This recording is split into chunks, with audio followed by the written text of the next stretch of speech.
Petrus telah belajar dari Tuhan Yesus bagaimana mengasihi Allah yang sesungguhnya. Demikian juga dengan kita sebagai orang-orang yang percaya.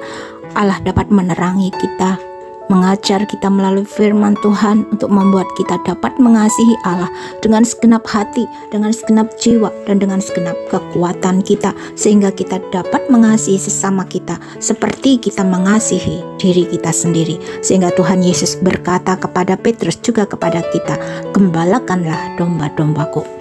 Di dalam dunia yang gelap dan jahat ini, lebih mudah bagi kita untuk kita dapat melakukan dosa, kejahatan, kemunafikan, keserakahan, fitnah, iri hati, dengki, dan lain sebagainya. Tetapi Tuhan Yesus datang ke dalam dunia ini untuk mengajarkan kasih-Nya kepada kita. "Aku memberikan perintah baru kepada kamu, supaya kamu saling mengasihi. Sama seperti aku telah mengasihi kamu, demikian pula kamu harus saling mengasihi." Tuhan Yesus tidak hanya mengajarkan kasih-Nya kepada kita, tapi Tuhan Yesus telah memberikan kasih-Nya, kasih yang tanpa syarat itu.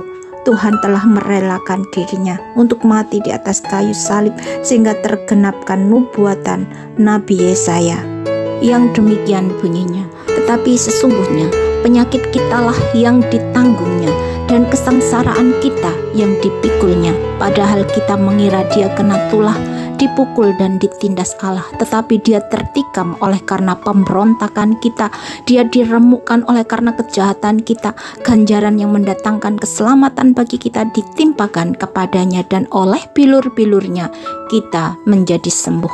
Kita sekalian sesat seperti domba, masing-masing kita mengambil jalannya sendiri, tapi Tuhan telah menimpakan kepadanya kejahatan kita sekalian." Manusia duniawi akan berpikir bahwa kematian Tuhan Yesus di atas kayu salib itu adalah suatu kebodohan, suatu kelemahan, suatu kehinaan.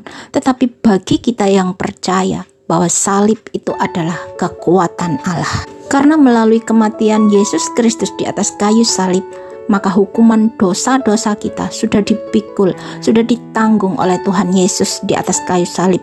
Melalui kematian Yesus Kristus di atas kayu salib, ada jalan terbuka bagi kita, orang-orang yang percaya, untuk kita dapat menghampiri tahta kasih karunia Allah yang kudus itu. Yang dahulunya kita adalah seteru Allah, kita adalah musuh Allah, kita dahulu jauh dari Allah.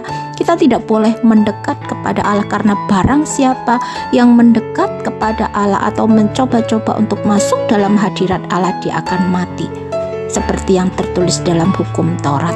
Allah itu maha kudus, Allah itu maha suci, sehingga kita manusia tidak dapat menghampiri Allah dengan cara kita sendiri, karena kita adalah manusia berdosa.